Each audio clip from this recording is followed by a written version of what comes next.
DCM DK Shivakumar ಮತ್ತು ಕೇಂದ್ರ ಸಚಿವ ಎಚ್ ಡಿ ಕುಮಾರಸ್ವಾಮಿ ನಡುವೆ ಹೆಸರು ಬದಲಾವಣೆ ಪಾಲಿಟಿಕ್ಸ್ ಜೋರಾಗಿದೆ. ರಾಮನಗರ ಜಿಲ್ಲೆಯ ಹೆಸರು ಬದಲಿಸುವ ಹೋರಾಟದಲ್ಲಿ ಉಪಮುಖ್ಯಮಂತ್ರಿ ಡಿಕೆ ಶಿವಕುಮಾರ್ ಗೆದ್ದಿದ್ದು, ರಾಮನಗರ ಹೆಸರು ಬದಲಾವಣೆ ಬೆನ್ನಲ್ಲೇ ಎಚ್ಡಿಕೆ ಬಾಂಬ್ ಸಿಡಿಸಿದ್ದಾರೆ. ರಾಮನಗರ ಹೆಸರು ವಾಪಸ್ ತಂದೇ ತರ್ತೀವಿ ಎಂದು ಶಪಥ ಮಾಡಿದ್ದಾರೆ. ರಾಮನಗರ ಜಿಲ್ಲೆಯಲ್ಲಿ ಹಿಡಿತ ಸಾಧಿಸಲು ಸರ್ಕಸ್ ಮಾಡ್ತಿರೋ ಡಿಕೆಶಿ ಚನ್ನಪಟ್ಟಣ ಬೈ ಎಲೆಕ್ಷನ್ ಮೇಲೆ ಕಣ್ಣಿಟ್ಟು ಹೆಸರು ಬದಲಾವಣೆ ಮಾಡಿದ್ದಾರೆ. ಹೀಗಾಗಿ ಬೈ ಎಲೆಕ್ಷನ್ ಹೊತ್ತಲ್ಲೇ ಡಿಕೆಶಿ ಎಚ್ಡಿಕೆ ನಡುವೆ ಫೈಟ್ ಜೋರಾಗಿದೆ. ನಿನ್ನೆ ಹೆಸರು ಬದಲಾವಣೆ ಬಗ್ಗೆ ಪ್ರತಿಕ್ರಿಯಿಸಿದ ಕೇಂದ್ರ ಸಚಿವ ಎಚ್ ಡಿ ಕುಮಾರಸ್ವಾಮಿ ಇಲ್ಲಿಂದಲೇ ಅವರ ಅಧಪತನ ಶುರು ಅಂತ ಹೇಳಿದ್ರು. ಈ ಬಗ್ಗೆ ಇಂದು ತಿರುಗೇಟು ಕೊಟ್ಟಿರುವ ಡಿಸಿಎಂ ಡಿಕೆ ಶಿವಕುಮಾರ್, ಕುಮಾರಸ್ವಾಮಿ ನನ್ನ ಸರ್ವನಾಶವನ್ನೇ ಬಯಸುತ್ತಾರೆ ಅಂತ ವಾಗ್ದಾಳಿ ನಡೆಸಿದ್ದಾರೆ. ಎಚ್ಡಿಕೆ ನನ್ನ ಸರ್ವನಾಶವನ್ನೇ ಬಯಸಿಕೊಂಡು ಬಂದಿದ್ದಾರೆ. ಅವರ ಆಚಾರ ವಿಚಾರ ಎಲ್ಲ ನನಗೆ ಗೊತ್ತು ಎಂದು ಕಿಡಿಕಾರಿದ್ದಾರೆ. ಅಲ್ಲದೆ ರಾಮನಗರವನ್ನು ನಾವು ಟಚ್ ಮಾಡ್ತಿಲ್ಲ, ಅದು ಅಲ್ಲೇ ಇರುತ್ತೆ. ಅವರು ರಾಮನಗರಕ್ಕೆ ಬಂದು ಅಕ್ರಮ ಮಾಡಲು ಯತ್ನಿಸಿದ್ರು. ಅಲ್ಲದೆ ದೇವೇಗೌಡರು ಬೆಂಗಳೂರಿಗೆ ಬಂದಿದ್ದಾರೆ, ಕುಮಾರಸ್ವಾಮಿಯೂ ಬೆಂಗಳೂರಿಗೆ ಬಂದಿದ್ದಾರೆ. ಆದರೆ ಮುಂದಿನ ಪೀಳಿಗೆ ಹಿತದೃಷ್ಟಿಯಿಂದ ಹೆಸರಿಡಲಾಗಿದೆ ಎಂದು ಡಿಕೆಶಿ ಹೇಳಿದ್ದಾರೆ. ಅಲ್ಲದೆ ನಾವು ಅಧಿಕಾರಕ್ಕೆ ಬಂದ್ರೆ ರಾಮನಗರ ಹೆಸರಿಡುತ್ತೇವೆ ಎಂದ ಎಚ್ಡಿಕೆ ಹೇಳಿಕೆಗೆ ಕೌಂಟರ್ ಕೊಟ್ಟಿರೋ ಡಿಕೆಶಿ, ಅವರು ಅಧಿಕಾರಕ್ಕೆ ಬರೋದು ಹಣೆಯಲ್ಲಿ ಬರ್ದಿಲ್ಲ. 2028ಕ್ಕೆ ಮತ್ತೆ ಕಾಂಗ್ರೆಸ್ ಪಕ್ಷವೇ ಅಧಿಕಾರದಲ್ಲಿ ಇರುತ್ತೆ, ಬರ್ದಿಟ್ಕೊಳ್ಳಿ ಎಂದು ಸವಾಲ್ ಹಾಕಿದ್ದಾರೆ. ಬಿಡಿಯೋದು ರಾಮನ ಹೆಸರಿನಂತೂ ತೆಗಿಯೋಕ್ಕಾಗಲ್ಲ. ರಾಮನಗರದ ಇತಿಹಾಸ ಅವ್ರಿಗೆ ಗೊತ್ತಿದ್ರು ತಾನೆ. ರಾಮನಗರದ ಇತಿಹಾಸ ಗೊತ್ತಿದ್ರೆ ಅದಕ್ಕೆ ಕೈ ಹಾಕ್ತಿರ್ಲಿಲ್ಲ. ಆ ರಾಮನಗರದ ಹೆಸರನ್ನ ತೆಗಿಲಿಕ್ಕೆ ಹೋಗಿ ಈಗ ರಾಜಕೀಯವಾಗಿ ಪತನ ಪ್ರಾರಂಭ ಆಗುತ್ತೆ ಅನ್ನೋದು ಅಷ್ಟೇ ಹೇಳ್ತೀನಿ ಅಷ್ಟೇ. ಕುಮಾರಸ್ವಾಮಿ ಯಾವಾಗಲೂ ಕೂಡ ನಮ್ಮನ್ನ ಸರ್ವನಾಶ ಮಾಡೋಕ್ಕೇ ಅವ್ರದ್ದು ಪ್ರತಿಯೊಂದು ದಿನನೂ ಅವ್ರ ರಾಜಕಾರಣ ಮಲಗಿದ್ದು ಎದ್ದಬೇಕಾದ್ರೆ ನಾವು ಒಳ್ಳೇದು ಮಾಡಿದ್ರು ಅವ್ರು ಬರೀ ಇದನ್ನು ಸರ್ವನಾಶ ಮಾಡೋದೇ ಅವರು ಬಯಸ್ಕೊಂಡು ಬಂದಿದ್ದಾರೆ. ನಮಗೆಲ್ಲ ಗೊತ್ತಿದೆ ಅವ್ರದ್ದು ನಡೆ, ಹೆಜ್ಜೆ, ಭಾವನೆ, ಚಿಂತನೆ, ಆಚಾರ ವಿಚಾರ ಎಲ್ಲ ಕೂಡ ನಮಗೆ ಅರಿವಿದೆ. ಅರ್ಥ ಆಯ್ತಾ? ನಾವೇನು ರಾಮನಗರ ಟಚ್ ಮಾಡ್ತಾ ಇಲ್ಲ. ಇವ್ರು ಬಂದು ರಾಮನಗರಕ್ಕೆ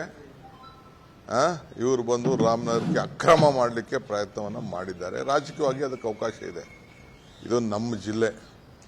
ರಾಮನಗರ ತಾಲೂಕವರು ನಮ್ಮವರು, ಚನ್ನಪಟ್ಟಣವರು ನಮ್ಮವರು, ಕನಕಪುರದವರು ನಮ್ಮವರು, ಮಾಗಡಿಯವರು ನಮ್ಮವರು. ನಮ್ಮದು ಬೆಂಗಳೂರು, ರಾಮನಗರ ಅಲ್ಲ, ನಮ್ಮದು ಬೆಂಗಳೂರು. ಈ ಬೆಂಗಳೂರು ಕೆಂಗಲ್ ಹನುಮಂತಯ್ಯ ಕಟ್ಟಿದಾಗ ಈ ವಿಧಾನಸೌಧ ಕಟ್ಟಿದ್ದು ಬೆಂಗಳೂರಿನಲ್ಲಿ.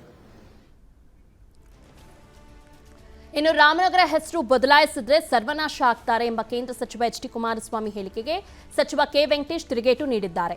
ಸರ್ವನಾಶ ಆಗ್ತಾರೆಂದು ಶಾಪ ಹಾಕೋಕೆ ಅವರೇನು ದೇವ್ರಾ ಎಂದು ಸಚಿವ ವೆಂಕಟೇಶ್ ಪ್ರಶ್ನಿಸಿದ್ದು, ರಾಮನಗರ ವಿಚಾರದಲ್ಲಿ ಬಿಜೆಪಿ ಜೆಡಿಎಸ್ನಿಂದ ರಾಜಕೀಯ ಮಾಡ್ತಿದೆ. ಬರೀ ರಾಮನ ಹೆಸರು ಪ್ರಸ್ತಾಪಿಸೋ ಇವರು ಮಾರಮ್ಮ ಬೀರಮ್ಮ ದೇವರ ವಿಚಾರ ಯಾಕೆ ಪ್ರಸ್ತಾಪಿಸುವುದಿಲ್ಲ ಎಂದು ಮಲೆ ಮಹಾದೇಶ್ವರ ಬೆಟ್ಟದಲ್ಲಿ ಸಚಿವ ಕೆ ವೆಂಕಟೇಶ್ ಪ್ರಶ್ನೆ ಮಾಡಿದ್ದಾರೆ. ರಾಮನ್ ಬಿಟ್ರೆ ಬೇರೆ ಜನರಿಗೆ ಹನುಮನ್ ಬಗ್ಗೆ ಮಾತಾಡ್ತಾರ, ಕರಿಯಮ್ಮ ನಮ್ಮ ದೇವಮ್ಮನ ಬಗ್ಗೆ ಮಾತಾಡ್ತಾರ. ನಮ್ಮೆಲ್ಲ ಹಳ್ಳಿಗಳಲ್ಲಿ ಇಲ್ವಾ ಕರಿಯಮ್ಮ ಅವರೇ, ದೇವಮ್ಮ ಅವರೇ, ಕಾಳಮ್ಮ ಅವರೇ, ಇವರೆಲ್ಲ ಅವ್ರ ಬಗ್ಗೆ ಮಾತಾಡಲ್ವಲ್ಲ. ಅವರು ನಮ್ಗೆ ದೇವರೇ ತಾನೆ. ರಾಮಗಿಂತ ಹೆಚ್ಚಾಗಿ ನಾವು ನಮ್ಮ ಗ್ರಾಮ ದೇವತೆನ ಹೆಚ್ಚಾಗಿ ಪೂಜೆ ಮಾಡೋದಲ್ವ, ಮಾಡ್ತಿರಲ್ವ ನೀವು? ಅವ್ರು ತಿಳ್ಕೊಳ್ಳೋದು ಹಾಗೆ ಏನೋ. ರಾಮನಗರ ಹೆಸರು ಬದಲಾವಣೆಗೆ ಸಂಪುಟ ಅನುಮೋದನೆ ವಿಚಾರಕ್ಕೆ ನಿಖಿಲ್ ಕುಮಾರಸ್ವಾಮಿ ಆಕ್ಷೇಪಿಸಿದ್ದಾರೆ. ರಾಮನಗರ ರಾಮನ ಪಾದಸ್ಪರ್ಶದ ಪುಣ್ಯಕ್ಷೇತ್ರ. ಇಂಥ ಪುಣ್ಯಕ್ಷೇತ್ರದ ಹೆಸರನ್ನು ರಾಜಕೀಯ ಉದ್ದೇಶಕ್ಕೆ ಬದಲಾವಣೆ ಮಾಡಲಾಗ್ತಾ ಇದೆ ಅಂತ ನಿಖಿಲ್ ಆರೋಪಿಸಿದ್ದಾರೆ.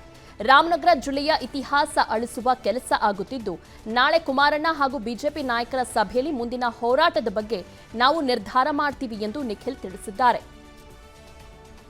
ಹೆಸರಿನಲ್ಲಿ ಇವತ್ತೇನು ರಾಮನಗರದ ಒಂದು ಇತಿಹಾಸವನ್ನ, ಅಸ್ಮಿತೆಯನ್ನ ಅಳಿಸ್ತಕ್ಕಂತ ಒಂದು ಕೆಲಸವನ್ನ ಇವತ್ತು ಸರ್ಕಾರ ಮಾಡ್ತಾ ಇದೆ. ಬಹುಶಃ ಇವತ್ತು ಜಿಲ್ಲೆ ಜನತೆ ಇವತ್ತು ಪ್ರತಿಯೊಬ್ಬರು ಕೂಡ ಇದ್ರ ವಿರುದ್ಧವಾಗಿ ಇವತ್ತು ಇದಾಗಬಾರ್ದು, ರಾಮನಗರಾಗೆ ಉಳ್ಕೋಬೇಕು, ಜಿಲ್ಲೆಯಾಗೆ ಉಳ್ಕೋಬೇಕು ಅಂತಕ್ಕಂಥದ್ದು ಜಿಲ್ಲೆಯ ಜನತೆಯ ಒಂದು ಅಭಿಪ್ರಾಯ. ಬ್ಯಾಂಗ್ಳೂರ್ ಹೆಸರಿನಲ್ಲಿ ಇವತ್ತೇನು ರಾಮನಗರದ ಒಂದು ಇತಿಹಾಸವನ್ನ, ಅಸ್ಮಿತೆಯನ್ನ ಅಳಿಸ್ತಕ್ಕಂತ ಒಂದು ರಾಮನಗರ ಜಿಲ್ಲೆಯ ಹೆಸರು ಬದಲಾವಣೆಗೆ ಬಿಜೆಪಿ ಜೆಡಿಎಸ್ನ ನಾಯಕರು ತೀವ್ರ ಆಕ್ಷೇಪ ವ್ಯಕ್ತಪಡಿಸುತ್ತಿದ್ದಾರೆ. ಆದರೆ ಬಿಜೆಪಿ ಶಾಸಕ ಎಸ್ ಟಿ ಸೋಮಶೇಖರ್ ಮಾತ್ರ ಇದಕ್ಕೆ ತದ್ವಿರುದ್ಧ.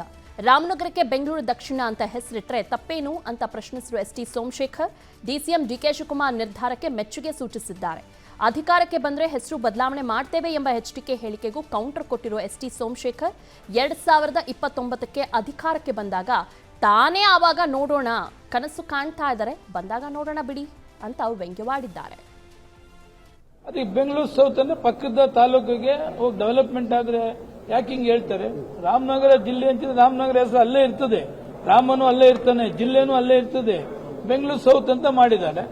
ಎಲ್ಲರೂ ಇವತ್ತು ಫ್ಯಾಕ್ಟ್ರಿಗಳಿರ್ಬೋದು, ಆಮೇಲೆ ಅಪಾರ್ಟ್ಮೆಂಟ್ಸ್ ಇರ್ಬೋದು, ಎಲ್ಲಿ ಕೇಳ್ತಾರೆ? ಎಲ್ಲ ಬೆಂಗಳೂರು ಕೇಳ್ತಾರೆ. ಅದು ಬೆಂಗಳೂರು ಸೌತ್ ಅಂತ ಮಾಡಿದ್ದಾರೆ. ತಪ್ಪೇನಿದೆ ಅದರಲ್ಲಿ? What is wrong? ಇನ್ಫ್ರಾಸ್ಟ್ರಕ್ಚರ್ಸ್ ಎಲ್ಲ ಬೇಕಾದಷ್ಟು ಇದೆ ಇವಾಗ, ಅದಕ್ಕೆ ಬೆಂಗಳೂರು ಸೌತ್ ಅಂತ ಮಾಡಿದ್ರೆ ತಪ್ಪೇನಿದೆ ಅದರಲ್ಲಿ?